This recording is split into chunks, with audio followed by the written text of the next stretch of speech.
Hello, we're finally to our final lesson on using exponentials and logs, and we're going to do some applications, kind of an extension of ones we've already done, but now that we know some more properties, we're able to find different elements.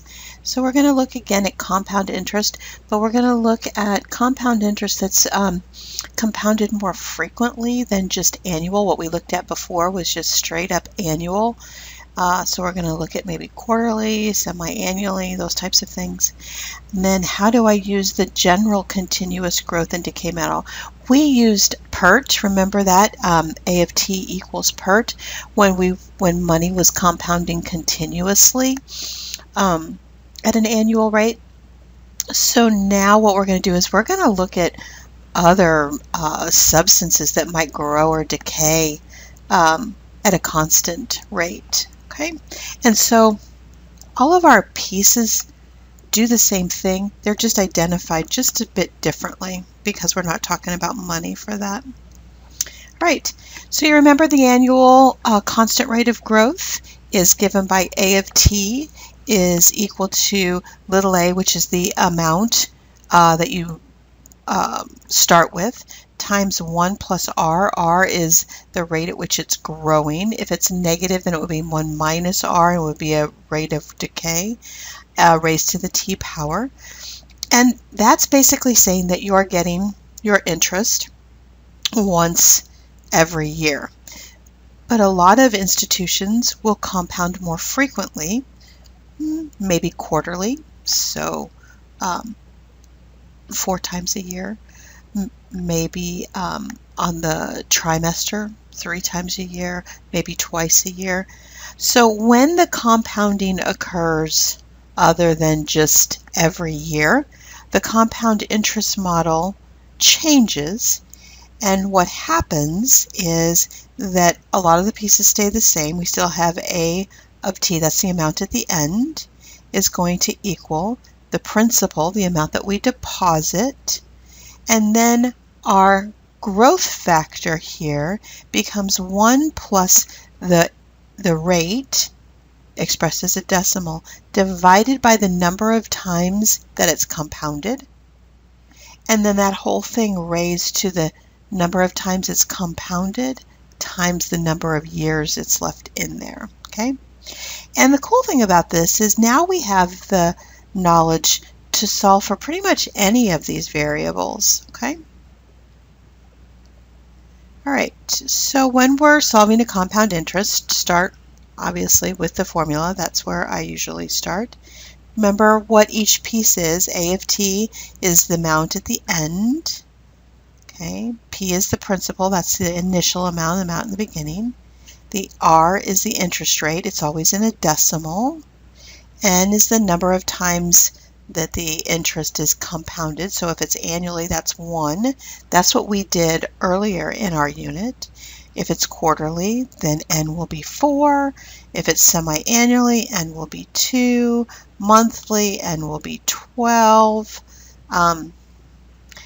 And then T is the time in years. Okay, so, and if you have partial years, then you want to convert it to the equivalent of years. So take months and convert it into years. We're going to plug in, and then we're going to solve for whichever piece is missing. So let's just look at this. These are just the components, and it says find the missing values. So start by writing your function. A of t, the amount at the end, that's this piece right here, is equal to the principal times 1 plus your interest rate divided by the number of times you compound it, all raised to the n times t, and we'll just plug in, and we have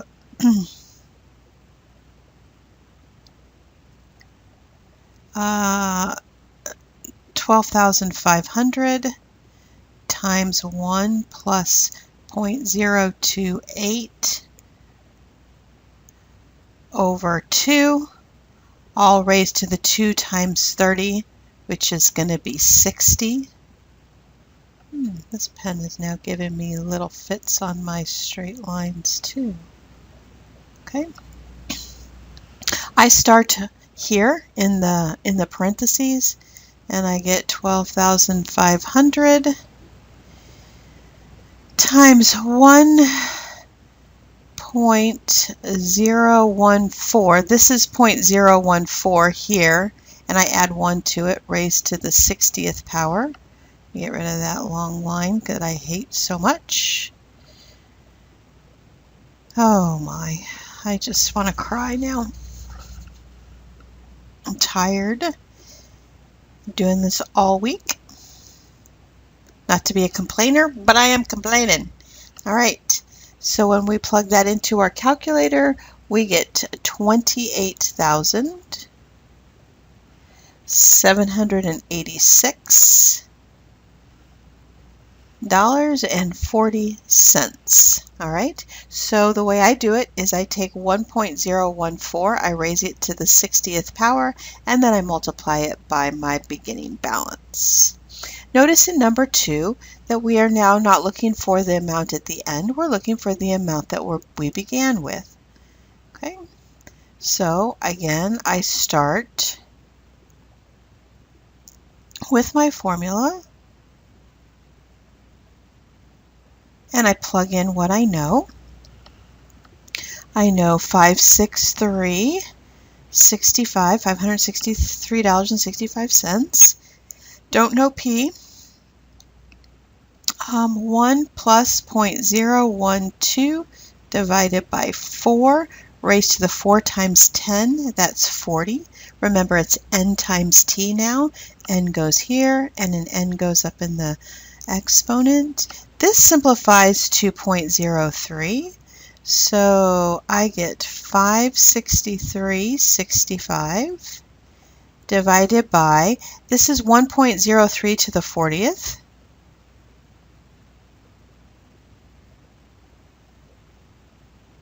And when I do that division, that's a parenthesis there. Okay, I get P is equal to $500. That was the initial investment. Okay, 563.65 divided by, in parentheses, 1.03 raised to the 40th power. Okay. If you're having trouble with using the calculator, take some, write some questions down, and so we can figure out what is happening when you're plugging it in. All right, now notice that we're going to be looking for R. The good news is that we get to start at the same place. A of t is equal to the principal invested, 1 plus the rate divided by the number of compounds raised to the n times t. So I'm going to plug in $13,267.70 is equal to $12,500. And then I have 1 plus r over 2 to the 2 times t to the 4th. Okay, so now I'm going to divide by 12,500. So I get $13,267.70 divided by $12,500 is equal to 1 plus r squared to the 4th. Now, how do we get rid of the 4th power? We take the 4th root. So I get the 4th root of this big thing. Oops, that's a 2.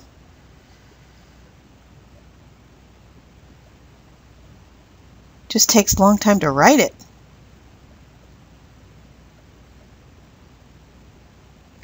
Is equal to 1 plus r over 2. So what I do is I multiply everything by 2. So I get 2 times the 4th root of this thing, 13267.70. A lot of writing, I know, kind of stinks. Is equal to 2 plus r, and then I'm going to subtract off the 2, and this will be the final thing that I use to plug into my calculator. Hopefully I won't. 1326.7.70 divided by 12500 minus 2 is equal to r. And when you plug that in, I would take the fourth root of that number, then I would multiply it by 2, and then I would subtract off 2, and I get r is equal to 0.03, or roughly 3%. Okay? I know, a lot of writing. That's okay. Number 4, notice what we're looking for. We're looking for t. Okay, so we're looking for t. So I'm going to start with my formula, just like we've been doing on the last 3 slides. I'm going to plug in what I know. That's the million. And then I have 500,000. Wish I had that much. And then 1 plus 0.029. That's actually 2.9%. Yeah, you might be confused about that. And then that's 2. And then I have 2t. So now look at where my variable is. It's in the exponent. All right, so I'm going to divide both sides by 500. So I'm going to do this just to save a little space, if you guys don't mind. And then I'm going to cross that out. Okay. And now I'm going to take the natural log of both sides.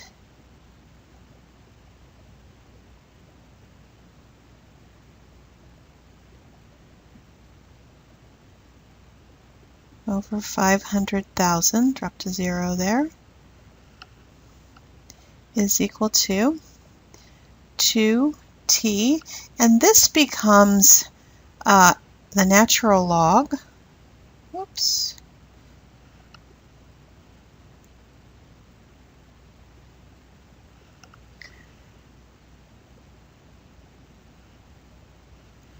Um, 0.029 divided by 2, that's 0.0145.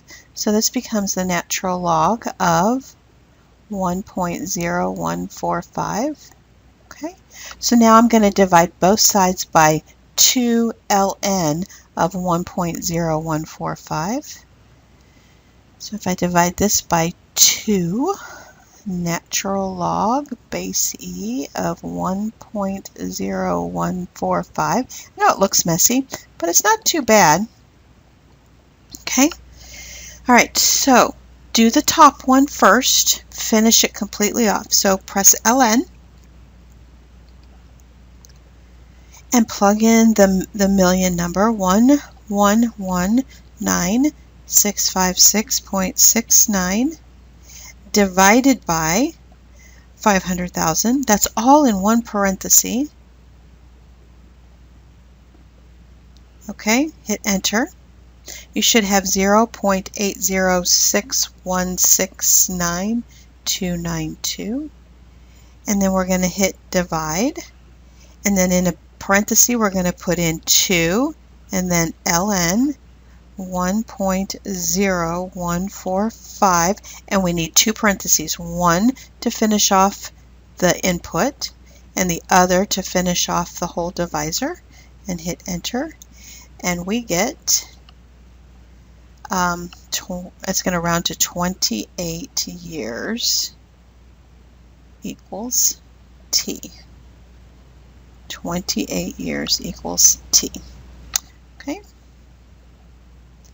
All right, now we're going to look at continuous growth. We used it primarily in terms of money, and now we can use it when we're discussing other things that grow continuously. Populations, a lot of bacteria and cells, and those follow a continuous rate of growth.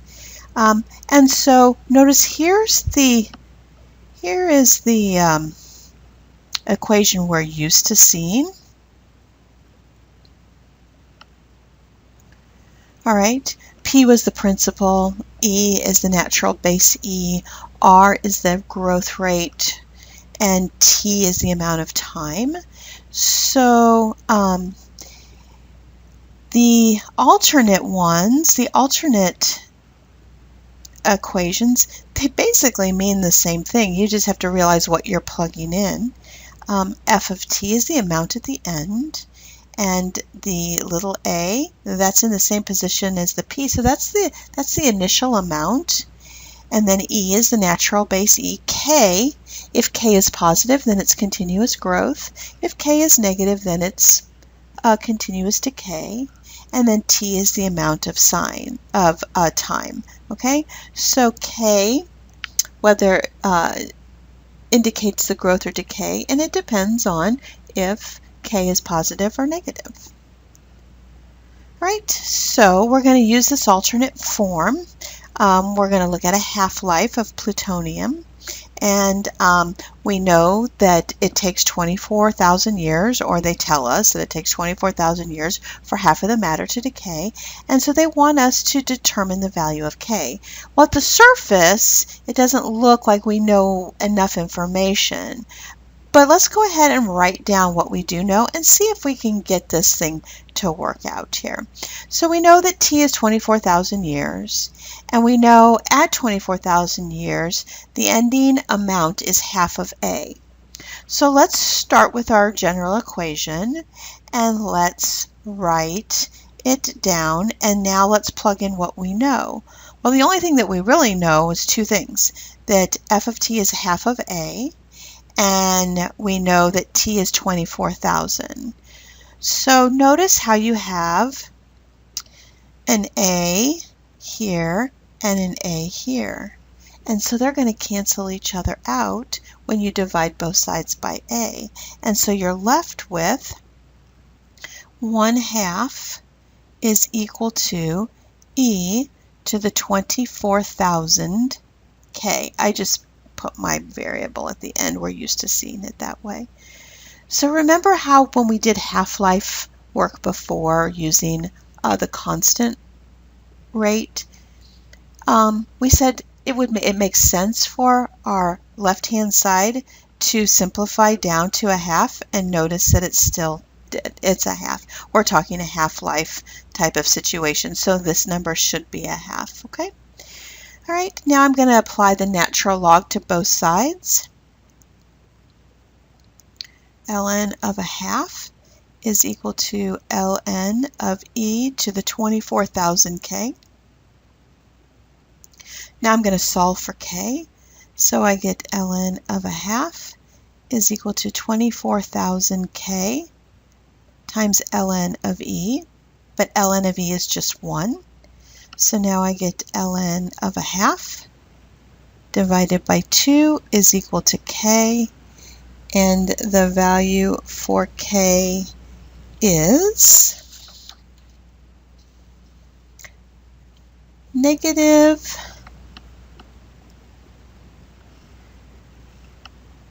0.0028889 if we go out to 4 significant digits, okay? All right. Our next situation says a bacteria grows exponentially according to the model f of t equals 1,000 base e raised to the kt, where t is time in minutes. If there are 1,000 cells initially, that's an important piece of information, that tells us that A is equal to 1,000. And notice what we have here. A is equal to 1,000. So they've incorporated that into our formula already.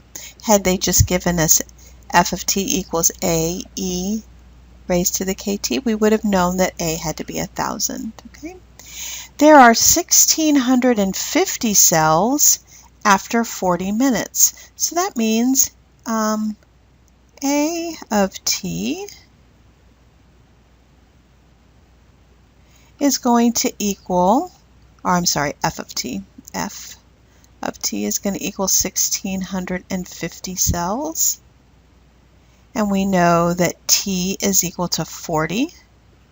And so we have to find the value of k. So we're just going to plug in, and we're going to get 1,650 is equal to 1,000 e to the 40k. That's k times 40. I'm going to divide both sides by 1,000, and I get 1.65 is equal to e raised to the 40k. I'm going to take the natural log of both sides, so ln of 1.65 has to equal 40k times ln of e, which this simplifies to 1. So k has to equal ln of 1.65 divided by 40. Has to equal k, running out of room here, always. I don't know why that, I guess I just write too big at the beginning. And so when we do that, we get k is equal to 0.125 equals k. All right, now we're going to use this information in this next scenario, and it says suppose that a second type, the slide before, 9, that was our first type of bacteria. Our second type is growing to fit the model. F of t is equal to 50 times base e raised to the 0.0432 t. Determine how long it will take before the number of cells in this model, the second model, that's this one, will be bigger than the number of cells in the first model. Okay? So here's what we want to do. We want 50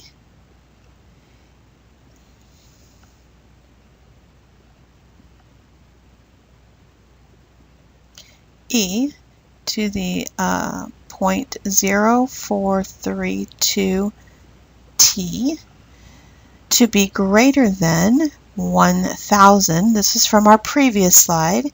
E to the 0.0125, because that's what we found out k to be, t. Okay, I'm going to divide both sides by 50, so I get e to the 0.0432 t is greater than 20 e to the 0.0125 t, and now I'm going to take the natural log of both sides. And you don't have to divide through. I like to because it just makes some of my calculations easier. Smaller numbers. So the ln of e to the 0.0432 t has to be greater than, this is a product here, so it's got to be bigger than ln of 20 plus ln of e to the 0.0125 t.